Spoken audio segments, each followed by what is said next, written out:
Hello guys, the daily ফ্লেক্সে আবার চলে এলাম একটা নতুন ভিডিও নিয়ে। আর মাঝখানে অনেকদিন ভিডিও স্টপ ছিল, তাই আবার চলে এলাম একটা নতুন ভিডিও নিয়ে। আর যেহেতু দিনটা ছিল কালী পুজোর পরের দিনকে, আর আমার যাওয়ার কথা ছিল একটু কালীঘাটে, তাই সোজা চলে গেলাম দক্ষিণেশ্বর। ওখান থেকে কাটলাম টিকিট, টিকিট কেটেই চলে গেলাম সোজা মেট্রোতে। মেট্রোতে উঠলাম আর উঠে দেখি যে মেট্রো তো পুরোই ফাঁকা। হয়তো আমি আসছি বলে কিনা সেটা জানি না, বাট ছিল মেট্রো ফাঁকা। তো এটাই পুরো এনজয় করতে করতে চলে গেলাম কালীঘাটে।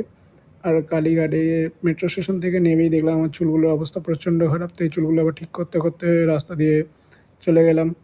আর রাস্তাটাও ছিল অত্যন্তই ফাঁকা, হয়তো কালী পুজোর পরের দিন সেই জন্য মনে হয়।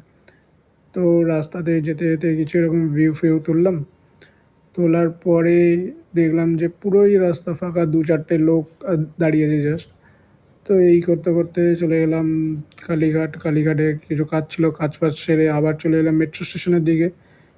আর স্টেশনে গিয়েই সোজা কেটে নিলাম টিকিট দক্ষিণেশ্বরে। তো টিকিট কাটার পরেই চলে গেলাম মেট্রোতে। আর মেট্রোতে উঠে পেয়ে গেছিলাম জানলাধারের সিট, আর জানলাধারের সিটটাতে বসে পুরো ভিউটার মজা নিচ্ছিলাম। সিরিয়াসলি খুবই সুন্দর লাগছিলো এই ভিউটা। তো এরকম করতে করতেই চলে এলাম দক্ষিণেশ্বর স্টেশনে। দেন ওখানে সঙ্গে সঙ্গে যেহেতু ট্রেন ছিল, ট্রেনে উঠে বললাম। ট্রেনে উঠে সিরিয়াসলি এই যে সানসেটটা যেটা ছিল, তো খুবই ভাল লাগছিলো। আর যেহেতু আমি অনেক দিন মানে ছিলাম না এখানে, তাই এই ট্রেনে জার্নিটাও বেশ ভালো লাগছিলো আমার। আর ট্রেনে অনেক দিন বাদেই উঠেছিলাম। আর ট্রেন থেকে যে এই রাস্তাটা দেখা যাচ্ছে, এটার নাম হচ্ছে জয়পুর বিল। আর যখন আমরা ছোট ছিলাম তখন সবাই এই রাস্তাটা যেহেতু নতুন নতুন হয়েছিল, তাই এখানে সাইকেল শিখতে আসতাম, বাইক চালানো শিখতে আসতাম।